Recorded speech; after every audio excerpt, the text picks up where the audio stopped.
When it comes to weight loss, we generally talk about two things: how many calories we consume versus how many calories we spend.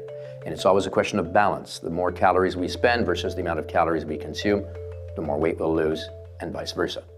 Now, one of the problems is that a lot of individuals do consume a right amount of calories and do a significant amount of exercise, sports, or burn those calories, and yet they don't lose weight. And one of the problems, which is often forgotten when we talk about weight loss or normalizing the weight, is metabolism. Metabolism is not the question of how much you consume calorie-wise, how many you spend, but what your body actually does with that. So metabolism is how your body handles all of these factors. And we often, again, don't look at metabolism effectively. A lot of factors play a role in metabolism: the state of your thyroid. You may be suffering from what is called hypothyroidism, which would come out in blood tests if you have your thyroid hormones level checked. But there's a form of hypothyroidism that's called subclinical hypothyroidism. It doesn't come out in blood tests, but it can be verified when you check your basal temperature. That's your body temperature in the morning when you wake up before you move around too much.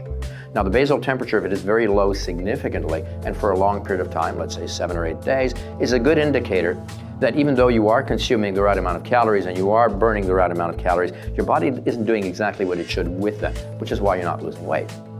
Another factor that's involved in weight gain is insulin resistance. Insulin resistance is a situation where your body doesn't use insulin effectively. In extreme cases, insulin resistance is type 2 diabetes.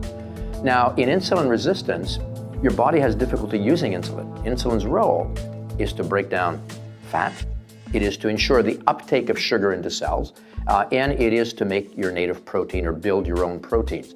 If you are insulin resistant, some of the symptoms that develop is weight gain, characterized by most of the weight around the abdomen, belly fat, and the other one is a greater craving for sugar, starch, or carbohydrates. So insulin resistance may play a role, and it will play a role especially if you've had a lot of stress, because during stress the body will produce insulin resistance, and over time, if there's been a lot of stress, the body may maintain that insulin resistance even though you're not stressed anymore. A last factor that's often overlooked is the state of the liver. Now, one of the roles of your liver, of course, is to break down fat.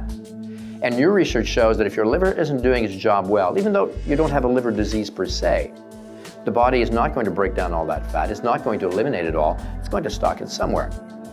So liver problems, insulin resistance, potential problems with thyroid function, or subclinical hypothyroidism are factors that should be looked at if you've got difficulty losing weight and you're doing everything you should be doing to lose that weight. If you want more information, do a search on our website, drchrisafi.com.